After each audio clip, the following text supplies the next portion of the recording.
আসসালামু আলাইকুম, সবাইকে শুভ সকাল। ভালো আছো তোমরা? জি স্যার, মারুফ, আলহামদুলিল্লাহ অনন, ভালো অলিদ। স্যার।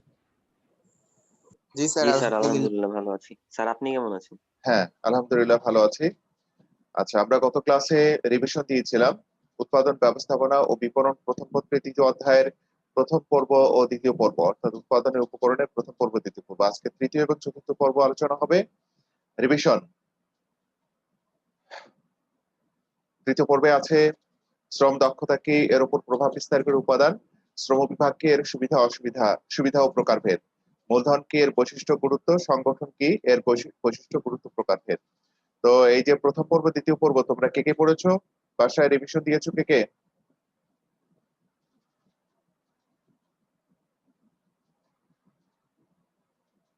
মারুফ, অনন, অলিদ, তানভীর। স্যার, আমার জি স্যার। দ্বিতীয় পর্বটা দেখা হয়নি স্যার। হ্যাঁ, তোমরা কি রিভিশন দিয়েছো? জি স্যার স্যার, দিছি। আমার প্রথম পর্ব হয়েছে, দ্বিতীয় পর্বটা দিতে পারিনি। দ্বিতীয় পর্বটা দিবে বাসায়। আজকে তৃতীয় চতুর্থ পর্ব আমরা রিভিশন দেই, মানে আলোচনা করব আমরা।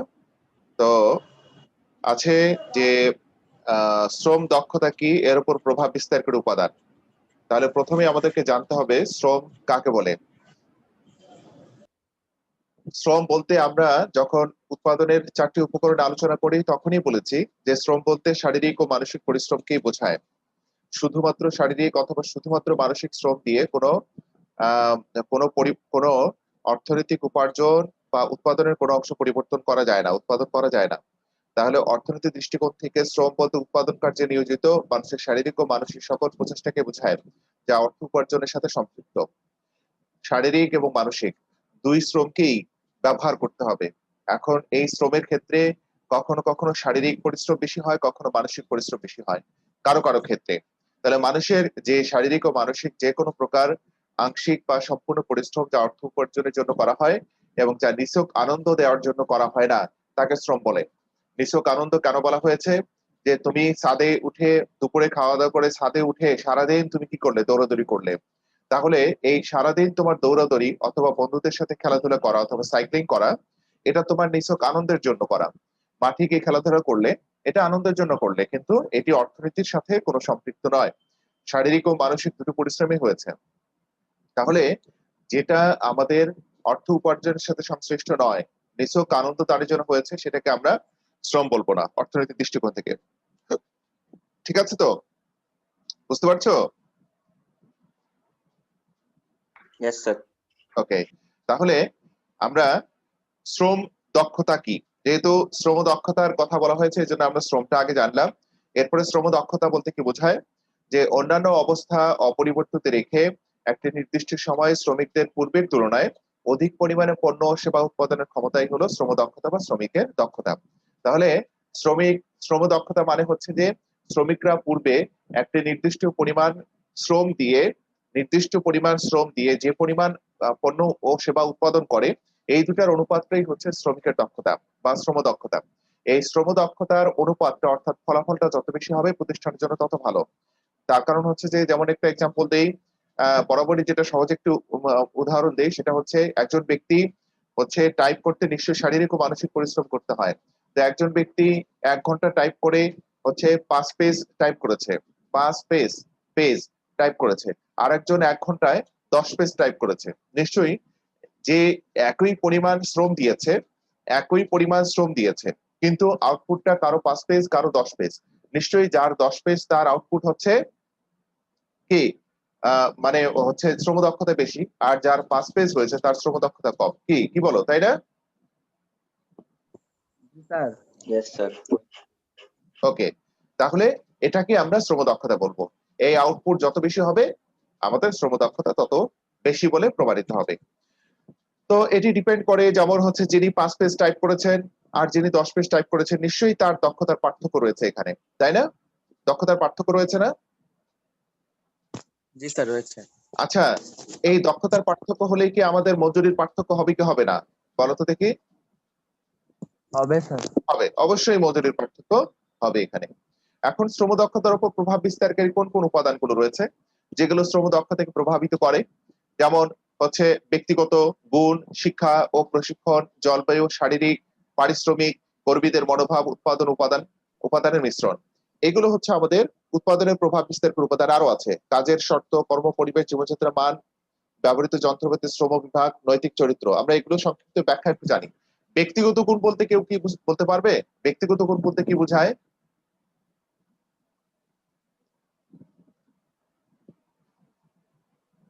ব্যক্তিগত গুণ কেউ বলতে পারবে?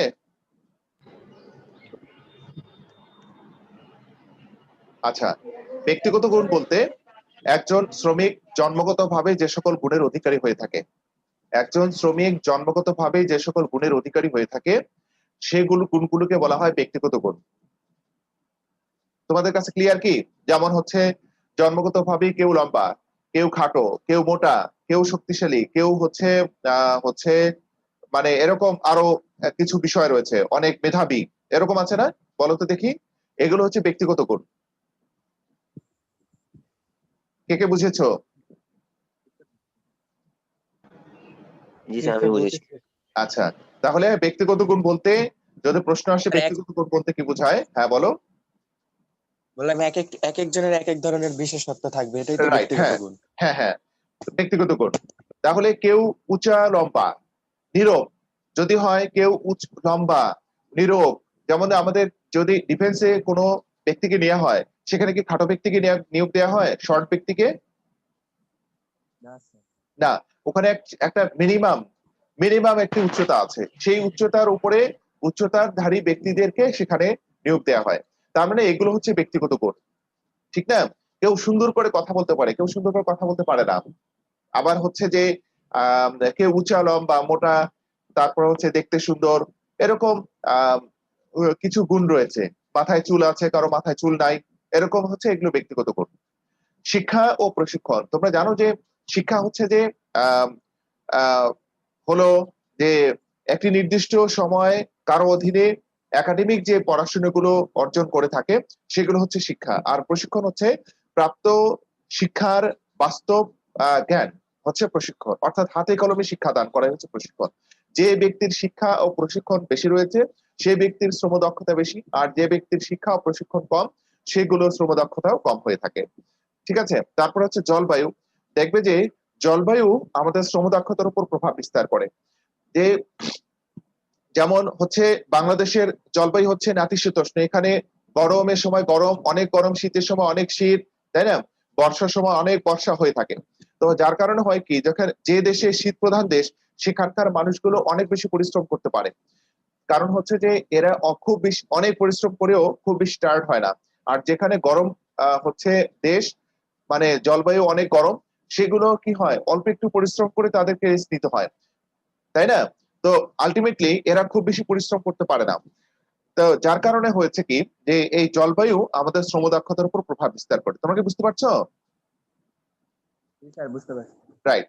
পারিশ্রমিক, যে পারিশ্রমিক মানে হচ্ছে যে কাজ করে পরিশ্রম করে যে মজুরি পাওয়া হয় সেটাকে বলা হয় পারিশ্রমিক, অর্থাৎ সম্মান, এটা কি বিনিময়। তো একজন শ্রমিক যখন কাজ করবে, কাজ করার পেছনে সে যদি অধিক পারিশ্রমিক পায়, মজুরি পায়, তখন সে সে তার আন্তরিকতা ওইভাবে প্রকাশিত হবে। তখন সে ভাববে আমি যেহেতু মজুরি অনেক পাই সুতরাং আমাকে আন্তরিকতার বহিঃপ্রকাশ ঘটাতে হবে। আর যে শ্রমিকদেরকে কম মজুরি দেওয়া হয় তার মধ্যে ওই প্রতিষ্ঠানের প্রতি আন্তরিকতা থাকে না, তখন সে প্রতিষ্ঠান ছেড়ে যাওয়ার একটা প্রবণতা তার মধ্যে কাজ করে। আলটিমেটলি ওই শ্রমিকরা দক্ষতার বহিঃপ্রকাশ ঘটাতে পারে না, ফুল কনসেন্ট্রেট করতে পারে না। তারপর হচ্ছে কর্মীদের মনোভাব। কর্মীদের মনোভাব মানে হচ্ছে যে শ্রমিকদের দক্ষতা রয়েছে, শিক্ষা ও প্রশিক্ষণ রয়েছে, ব্যক্তিগত গুণ রয়েছে, কিন্তু মনোভাব প্রতিষ্ঠানের প্রতি যদি নেতিবাচক হয়, মনোভাব প্রতিষ্ঠানের প্রতি যদি নেতিবাচক হয়, তারা যদি মনে করে যে আমাদেরকে অনেক বেশি পরিশ্রম করাচ্ছে, আমাদেরকে গুরুত্ব দিচ্ছে না, আমরা হলো ওই যে কি বলে যে কাজ করলেও বেতন পাবো, না করলেও বেতন পাবো, এরকম আছে না প্রবণতা, বলতো অনেক ব্যক্তির, ইয়েস স্যার। যে কাজ করলেও বেতন পাবো, না করলেও বেতন পাবো, এই ধরনের মনোভাব অনেক ব্যক্তির মধ্যে আছে।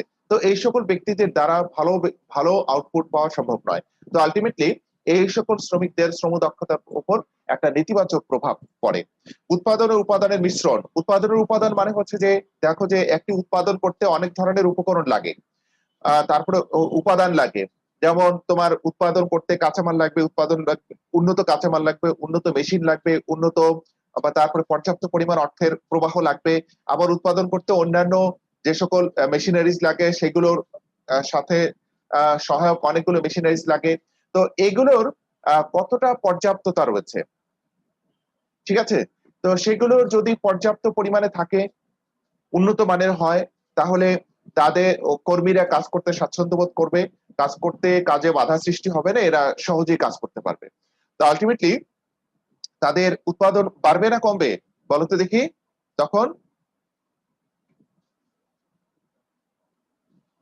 উৎপাদন বাড়বে। তো তোমরা কি বুঝতে পারছো? আছো তোমরা, আছো নাকি দেখতো? ইয়েস স্যার আছি। আছো? আচ্ছা আচ্ছা, একটু কথা বলতে হবে তো। ওকে, কাজের শর্ত।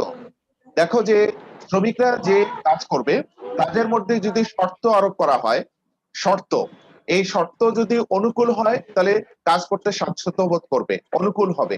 আর যদি শর্ত আরোপ না করা হয় তাহলে তাহলে তো হচ্ছে আহ আম, আরেক ধরনের প্রভাব পড়বে। তো কাজ করতে কি ধরনের শর্ত আরোপ করা হচ্ছে? যেমন শর্ত যেমন একটা হচ্ছে যেমন যে 5 ঘন্টায় এতটা পেন উৎপাদন করতে হবে। তোমরা কি বুঝতে পারছো? 5 ঘন্টায় এতটা পেন উৎপাদন করতে হবে, এটা একটা শর্ত। এত টাকার মধ্যে উৎপাদন শেষ করতে হবে, এটা একটা শর্ত। তাহলে এই শর্তগুলোর উপর কিন্তু আমাদের শ্রম দক্ষতার উপর প্রভাব বিস্তার করে। এখন কোন শর্ত কেমন ইতিবাচক নেতিবাচক প্রভাব বিস্তার করবে তার উপর শ্রম দক্ষতা নির্ভর করে। কর্ম পরিবেশ।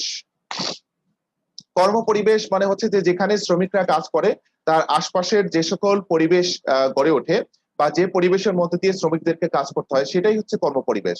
তো এই কর্ম পরিবেশ উন্নত হলে, যেমন আমি কর্ম পরিবেশের কথা বলছি, যে শ্রমিক শ্রমিক মালিকের মধ্যে সুসম্পর্ক, তারপর হচ্ছে যে রুমে কাজ করবে সেগুলো এসি পরিবেশ, উন্নত পরিবেশ, তারপর হচ্ছে যে আশেপাশের যে সকল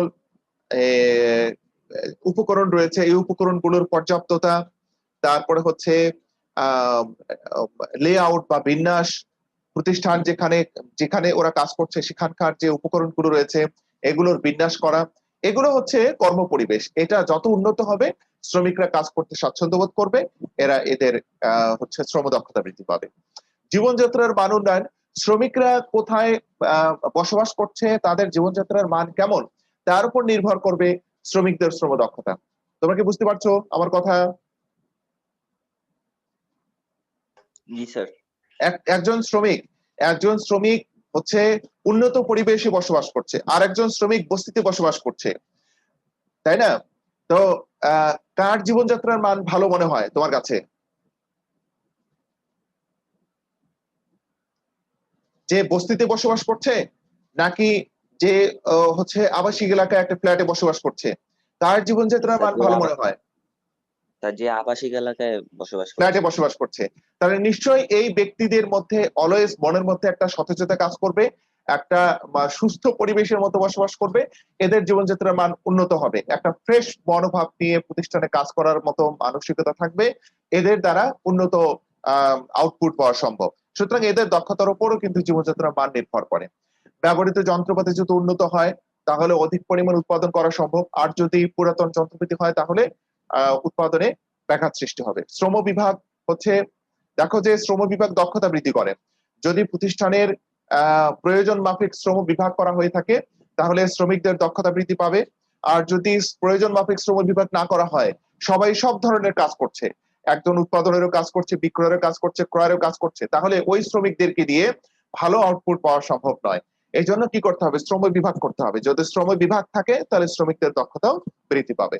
আর নৈতিক চরিত্র হচ্ছে যে ভালোকে ভালো, মন্দকে মন্দ বলা, মন্দকে বর্জন করা, ভালোকে গ্রহণ করা, এরকম মানসিকতা যে সকল শ্রমিকদের থাকবে সেগুলোর চরিত্র, সেগুলো নৈতিক চরিত্র উন্নত হয়, আর এরা প্রতিষ্ঠানের প্রতি ডেডিকেটেড হয়, শ্রম দক্ষতা বৃদ্ধি পাওয়ার সম্ভাবনা থাকে।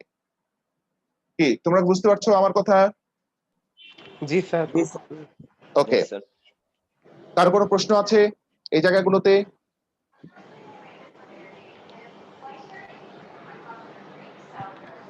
নেই। ওকে, এবার আসো দেখি পরের প্রশ্ন হচ্ছে শ্রম বিভাগ। আমরা প্রশ্ন একটু দেখে নেই যে শ্রম বিভাগ কি, এর সুবিধা ও প্রকারভেদ আমরা একটু দেখবো। তাহলে শ্রম বিভাগ কাকে বলে? যে উৎপাদনের ক্ষেত্রে বিশেষজ্ঞতা ও পারস্পরিক সহযোগিতা বৃদ্ধির উদ্দেশ্যে উৎপাদন প্রক্রিয়ায় সম্পাদিত সকল কাজকে সমঝোতীয়তার ভিত্তিতে বিভিন্ন ভাগে ভাগ করা হলে তাকে শ্রম বিভাগ বলে। একটা প্রতিষ্ঠানের কি করা হয়? অনেক ধরনের কাজ হয়। সাধারণত উৎপাদন ধর্মী বড় প্রতিষ্ঠানগুলোতে কি হয়? ক্রয় বিভাগ থাকে, বিক্রয় বিভাগ, হিসাব বিভাগ, অর্থ বিভাগ, মানব সম্পদ বিভাগ। বলতো দেখি এরকম বিভাগ থাকে না? জি স্যার থাকে। হ্যাঁ, Yes, sir, থাকে। সবাই রেসপন্স করবে। এগুলো বিভাগ থাকে, কারণ হচ্ছে যে ক্রয় বিভাগ, বিক্রয় বিভাগ, হিসাব বিভাগ, অর্থ বিভাগ, মানব সম্পদ বিভাগ, এই প্রত্যেকটি বিভাগের কাজগুলো স্বতন্ত্র, আলাদা আলাদা, এর বৈশিষ্ট্যগত দিক থেকে ভিন্ন ভিন্ন। এই জন্য যিনি হচ্ছে ক্রয়ের কাজ করবেন তিনি সবসময় শুধু ক্রয়ের কাজই করবেন, যিনি বিক্রয়ের কাজ করবেন তিনি সবসময় বিক্রয়ের কাজই করবেন, যিনি উৎপাদনের কাজ করবেন তিনি সবসময় উৎপাদনের কাজই করবেন। এরকম হচ্ছে কাজের বৈশিষ্ট্য অনুযায়ী কাজগুলোকে ভাগ করা, এই যে সমজাতীয়তার ভিত্তিতে ক্রয় এবং বিক্রয়ের কাজ ভিন্ন ভিন্ন। সুতরাং সমজাতীয় হচ্ছে যে যত ধরনের ক্রয় হয় এগুলো ক্রয়ের জন্য ক্রয় বিভাগ করা, ক্রয়ের সাথে সংশ্লিষ্ট ব্যক্তিরা ক্রয় বিভাগে কাজ করবে। এই সমজাতীয়তার ভিত্তিতে বিভিন্ন ভাগে ভাগ করা হলে তাকে শ্রম বিভাগ করে। শ্রম বিভাগের মূল উদ্দেশ্য হচ্ছে কাজের দক্ষতা বৃদ্ধি করা, শ্রম দক্ষতা বৃদ্ধি করা। তো এই শ্রম বিভাগের কি কি সুফল রয়েছে? আমরা কেন শ্রম বিভাগ করব? শ্রম বিভাগের উদ্দেশ্য, গুরুত্ব, সুফল, উপকারিতাগুলো কি কি? সেগুলো হচ্ছে যোগ্যতা অনুযায়ী কার্য বন্টন। দেখো, শ্রমিকের মানে শ্রম দক্ষতা, শ্রম বিভাগের একটি অন্যতম প্রধান উদ্দেশ্য হচ্ছে যোগ্যতা অনুযায়ী কার্য বন্টন। তো যে একটা প্রতিষ্ঠানে অনেক অনেক শ্রমিক কাজ করে, তো এই শ্রমিকদের সবার যোগ্যতা দক্ষতা একরকম নয়। কেউ মার্কেটিং এ পড়াশোনা করেছে, কেউ অ্যাকাউন্টিং এ পড়াশোনা করেছে, তাই না? কেউ ম্যানেজমেন্টে পড়াশোনা করেছে, কেউ হচ্ছে আরো অন্যান্য বিষয়ে পড়াশোনা করে এসেছে অথবা প্রশিক্ষণ গ্রহণ আছে। তো যে ব্যক্তি যে কাজের জন্য পারদর্শী তাকে ওই কাজের দায়িত্ব বন্টন করা। যদি যে কাজে মানে যে ব্যক্তি যে কাজে পারদর্শী তাকে ওই কাজে বন্টন করা হলে ওই কাজ সম্পর্কে তার ব্যাপক নলেজ থাকবে। কখন কি ধরনের সিদ্ধান্ত গ্রহণ করতে হবে, কোন ধরনের সমস্যা হলে তার সমাধানের ব্যবস্থা কেমন গ্রহণ করা হবে, ইত্যাদি বিষয়গুলো কিন্তু তার ভালো করে জানা থাকে। আলটিমেটলি হচ্ছে প্রতিষ্ঠান একটি ব্যাপক সুফল অর্জন করে। 2 নম্বর হচ্ছে শ্রমিকের দক্ষতা ও নৈপুণ্যতা বৃদ্ধি। একই শ্রমিক যখন একই কাজ বারবার করে তখন তার কাজের গতিটা বাড়বে না কমবে? বলো তো দেখি। একই শ্রমিক একই কাজ বারবার যখন করে স্যার বাড়বে। গতি বাড়বে, পারবে স্যার। তার মানে হচ্ছে যে শ্রমিকের দক্ষতা বৃদ্ধি পাবে, নৈপুণ্যতা বৃদ্ধি পাবে। এখানেও ওই কি ধরনের সমস্যা হলে কি ধরনের প্রতিরোধমূলক ব্যবস্থা গ্রহণ করতে হবে এগুলো শ্রমিকদের ভালো জানা থাকে। এজন্য বলা হচ্ছে যে শ্রম বিভাগের অন্যতম গুরুত্বপূর্ণ উদ্দেশ্য হচ্ছে শ্রমিকের দক্ষতা বৃদ্ধি করা। এই স্যার নৈপুণ্যতা মানে এটা হচ্ছে কি ভুল মানে প্রান্তিক। হ্যাঁ বলো। স্যার এটা কি অভিজ্ঞতা বোঝানো হয়েছে হ্যাঁ, যে যত অভিজ্ঞতা। কাজ করতে থাকবে? অভিজ্ঞতা আচ্ছা, মানে হচ্ছে যে দীর্ঘদিন কাজ করার জ্ঞান, অভিজ্ঞতা। আর দক্ষতা হচ্ছে যে কাজে ইনপুট আউটপুটের অনুপাত, ইনপুট আউটপুটের অনুপাত। কি বুঝতে পারছো? জি স্যার। হ্যাঁ, তো দুটোই কাছাকাছি একই রকম আর কি, কিন্তু পার্থক্যটা আমি বুঝিয়ে বললাম। উত্তম প্রশিক্ষণ ক্ষেত্র, একই শ্রমিক যখন একই ধরনের বারবার কাজ করবে, ওই কাজ করতে কারো না কারো অধীনে থাকে, তার ঊর্ধ্বতন কর্মকর্তা থাকে ওখানে ওই কাজে পারদর্শী। যখন ভুল ভ্রান্তি হয় তখন কি ব্যবস্থা গ্রহণ করলে এই ভুলটা সংশোধন করা যাবে বা ভবিষ্যতে আর এই ধরনের সমস্যা আবির্ভূত হবে না, এরকম একটি প্রশ্ন এবং উত্তরের মাধ্যমে জানার সুযোগ থাকে। বলতো দিকে সুযোগ থাকে কিনা প্রশ্ন উত্তরের মাধ্যমে? জি থাকে। জি স্যার। থাকে। এজন্য বলা হচ্ছে যে এর মাধ্যমে এই সমস্যাগুলো সমাধান করার ব্যবস্থা পেয়ে থাকে। এজন্য বলা হচ্ছে উত্তম প্রশিক্ষণ ক্ষেত্র এটি একটি। সম্পদের সৎ ব্যবহার, বলা হচ্ছে যে এখানে যে সকল সম্পদ রয়েছে এই সম্পদগুলোর সৎ ব্যবহার হবে। তার কারণ হচ্ছে যে অভিজ্ঞ প্রশিক্ষণ প্রাপ্ত দক্ষ ব্যক্তিদের দ্বারা সম্পদের অপচয় বেশি হয় না কম হয়? সম্পদের জি স্যার অপচয় আবার বেশি হয়।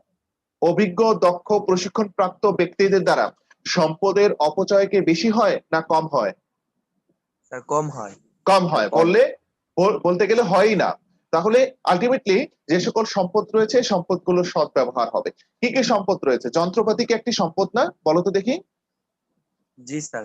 তাহলে যন্ত্রপাতির সঠিক ব্যবহার দক্ষ ব্যক্তিরা করতে পারবে নাকি অদক্ষ ব্যক্তিরা করতে পারবে?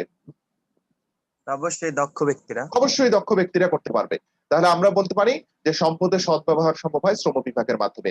শ্রমের গতিশীলতা বৃদ্ধি, একটা হচ্ছে শ্রমের গতিশীলতা বৃদ্ধি মানে হচ্ছে যে শ্রমিকরা আহ, এক জায়গা থেকে শ্রমিকরা এক জায়গা থেকে অন্য জায়গায় যাওয়ার প্রবণতা, ঠিক আছে তো?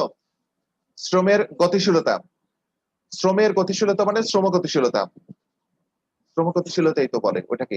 হ্যাঁ, এক জায়গা থেকে অন্য জায়গার প্রবণতা বৃদ্ধি পায় যখন হচ্ছে, হ্যাঁ যখন হচ্ছে, হ্যাঁ এটাকে বোঝানো হয়েছে।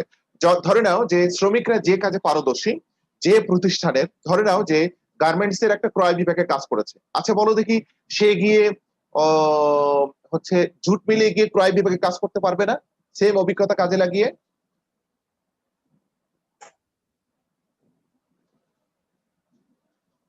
তোমরা কেউ কথা বলছো না।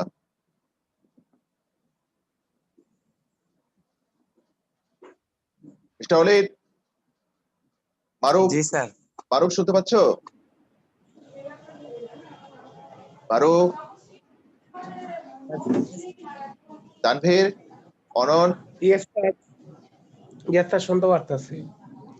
আরমান, আরমান শুনতে পাচ্ছ? আরমান স্যার ঘুমায় গেছে মনে হয়।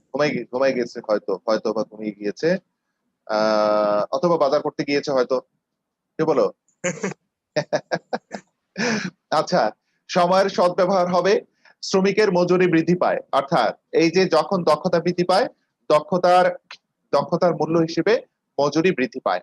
তার কারণ হচ্ছে মজুরি উপযুক্ত পারিশ্রমিকের নীতি একটা আছে, সেখানে বলা হচ্ছে যে শ্রমিকের দক্ষতা, যোগ্যতা, অভিজ্ঞতা ইত্যাদির উপর ভিত্তি করে উপযুক্ত পারিশ্রমিক প্রদান করার নাম হচ্ছে উপযুক্ত পারিশ্রমিকের নীতি। তো শ্রমিকের দক্ষতা বৃদ্ধি পেলে মজুরি বৃদ্ধি পায় না কমে যায়? মজুরি বৃদ্ধি পায়। অবশ্যই মজুরি বৃদ্ধি পায়, তাই না? আচ্ছা, জি। এরপর আসলে দেখি কারো কোনো প্রশ্ন আছে? আমরা কি কি সুফল পেলাম সেটা নিয়ে কোনো প্রশ্ন আছে? না স্যার, না আমার স্যার। নাই। নো। না স্যার। গুড। এরপর আসলে দেখি আমরা যে শ্রম বিভাগ কথা বলেছিলাম, সেই শ্রম বিভাগ নিয়ে একটু আলোচনা করব, ঠিক আছে? দেখো, ওকে স্যার। আহ শ্রম বিভাগ বলতে পেশাগত, দেখো শ্রম বিভাগের প্রকারভেদ আমরা একটু আগে দেখেছি যে শ্রমের বৈশিষ্ট্য অনুযায়ী শ্রমগুলোকে আলাদা আলাদা করে ভাগ করার নাম হচ্ছে শ্রম বিভাগ, তাই তো? তো শ্রমের আহ এই যে প্রকারভেদের মধ্যে আছে সরল বা পেশাগত শ্রম বিভাগ, তারপর হচ্ছে জটিল শ্রম বিভাগ, তারপর হচ্ছে যে জটিল শ্রম বিভাগকে আরো দুই ভাগে ভাগ করা হয়েছে। একটা হচ্ছে জটিল প্রক্রিয়াগত শ্রমিক বিভাগ, আর একটা হচ্ছে অসম্পূর্ণ প্রক্রিয়াগত শ্রমিক বিভাগ, একটা হচ্ছে আঞ্চলিক আঞ্চলিক শ্রম বিভাগ, তাই না? তো এই শ্রম বিভাগের মধ্যে জটিল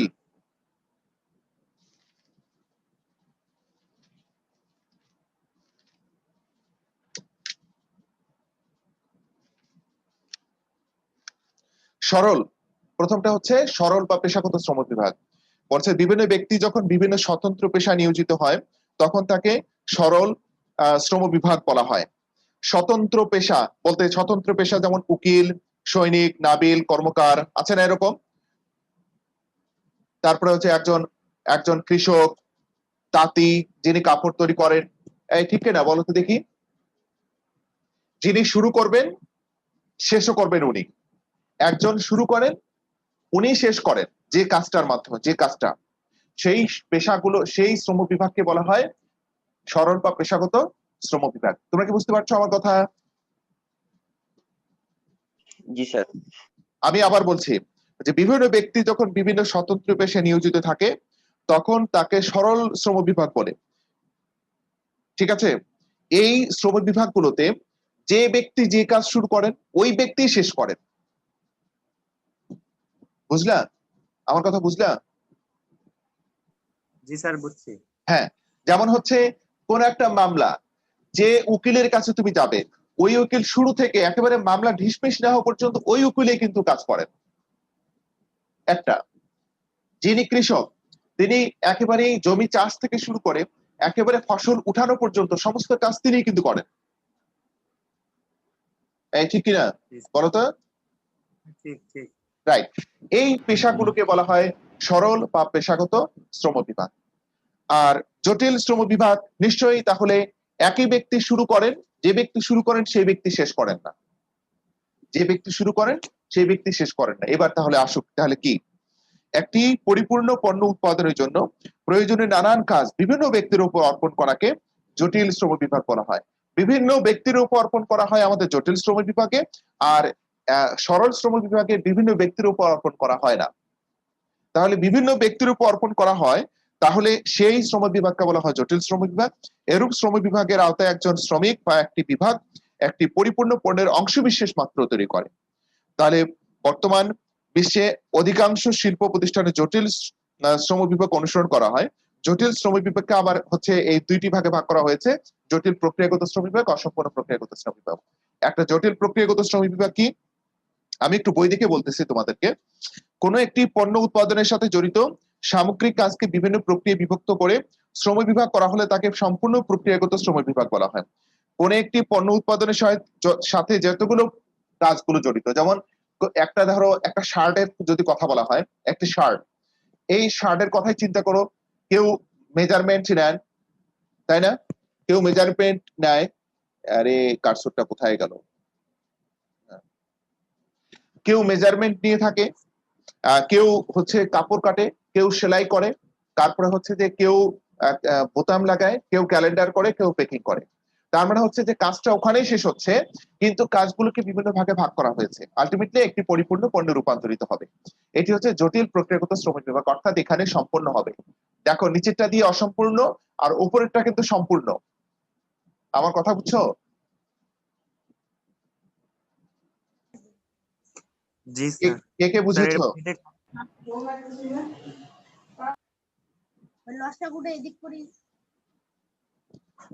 ঠিক আছে।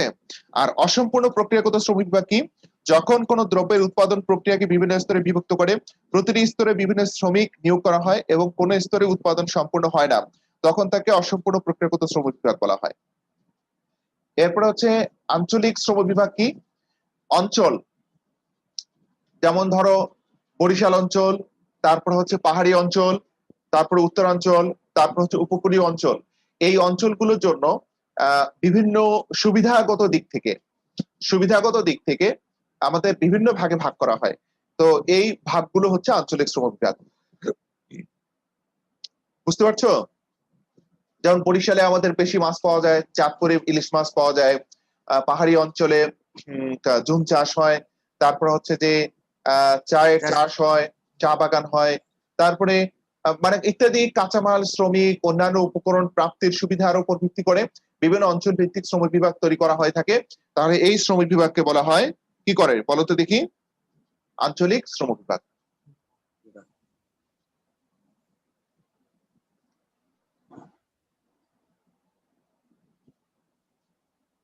আর একটা আছে যেটা উৎপাদনের উপকরণ নিয়ে আলোচনা আছে, মূলধন ও সংগঠন।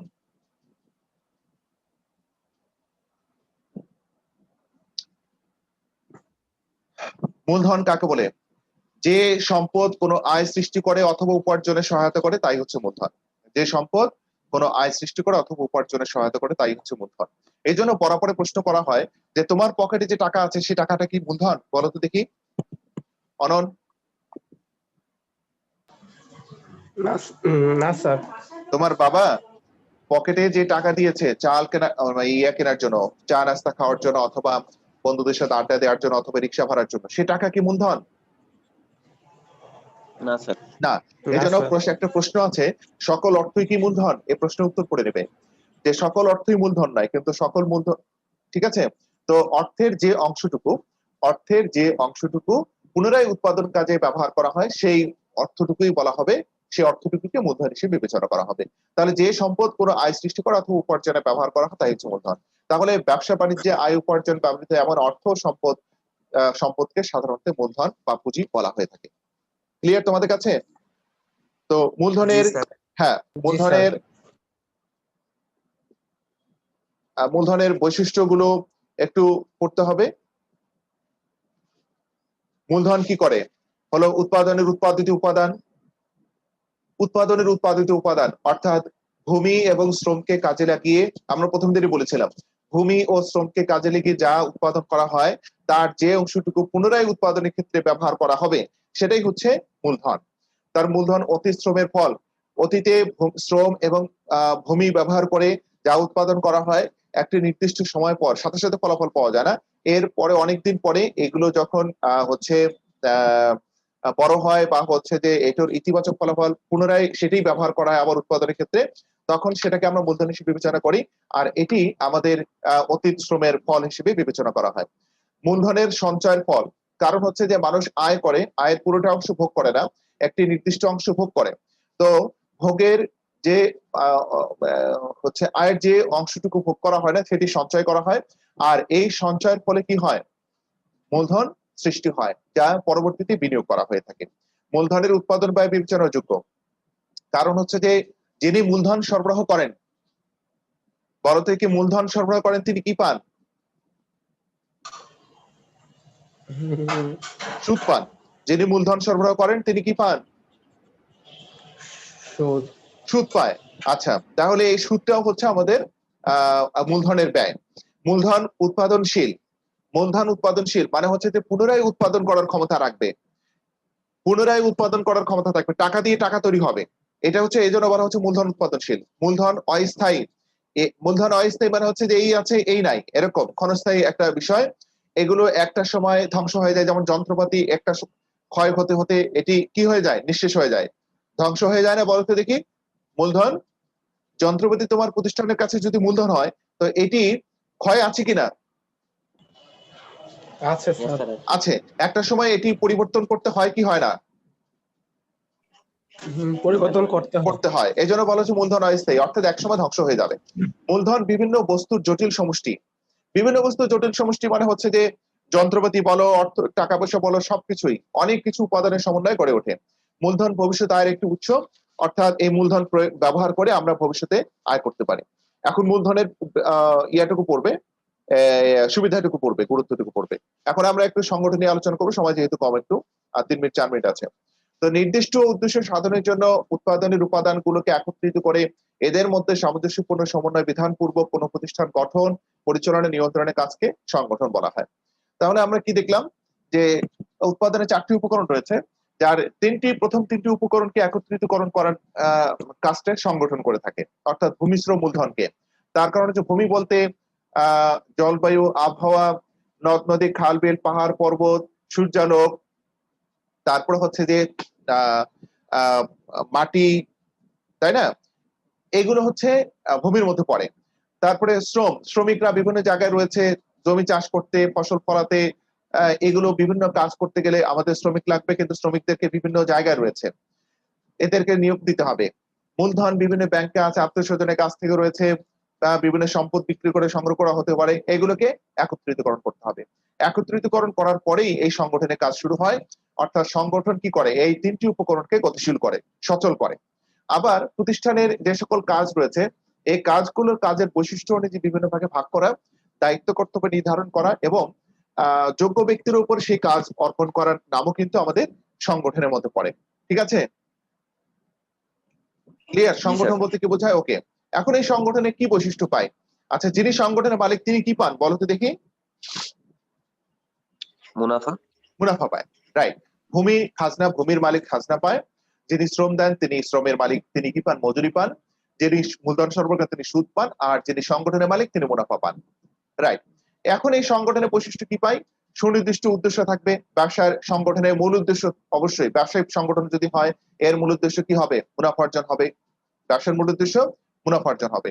আবার যদি অন্যান্য সংগঠনের মূল উদ্দেশ্য, ঢাকা রেসিডেন্সিয়াল মডেল কলেজ একটি বিশাল বড় সংগঠন, এই সংগঠনের মূল উদ্দেশ্য কি মুনাফা অর্জন? না স্যার।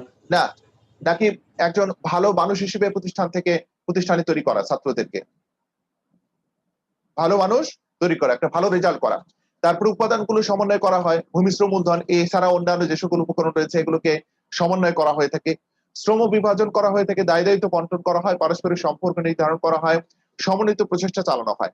আমি একটু আগে যেটা বললাম, এইগুলো হচ্ছে আমাদের সংগঠনের মধ্যে পাই। তো সংগঠনের প্রকারভেদ যদি আমরা আলোচনা করি, কি কি আছে বলতো দেখি, দেখে বলো তো তোমরা।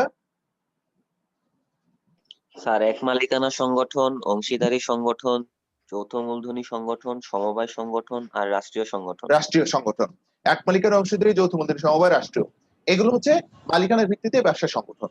তো এই মালিকানার ভিত্তিতে ব্যবসা সংগঠন যে প্রকারভেদগুলো, এটার নাম একজন মালিক থাকে, এখানে অংশীদারি 2 জন থেকে 20 জন সদস্য থাকে, ব্যাংকিং ব্যবসার ক্ষেত্রে 2 জন থাকে, যৌথ মূলধনী এটা আবার প্রাইভেট পাবলিক দুটো কোম্পানিকে বোঝায়, এগুলো সদস্য সংখ্যা এবং সংজ্ঞা।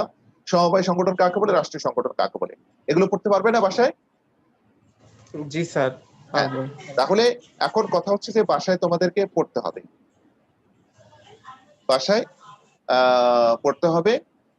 পড়া ছাড়া পড়ার কোনো বিকল্প নেই, না পড়লে তোমরা বুঝতে পারবে না। তানভীর, মারুফ, আরমান, অনন, অলিন, ঠিক আছে। তাহলে তোমরা বাসায় পড়ো, নেক্সট ক্লাসের জন্য সামনে তোমাদের পরীক্ষা হওয়ার কথা আছে, সেই পরীক্ষার জন্য প্রস্তুতি নাও, ঠিক আছে? জি স্যার, আসসালামু আলাইকুম। ওয়ালাইকুম আসসালাম। আসসালামু আলাইকুম। ওয়ালাইকুম আসসালাম। ওয়ালাইকুম ওয়ালাইকুম আসসালাম।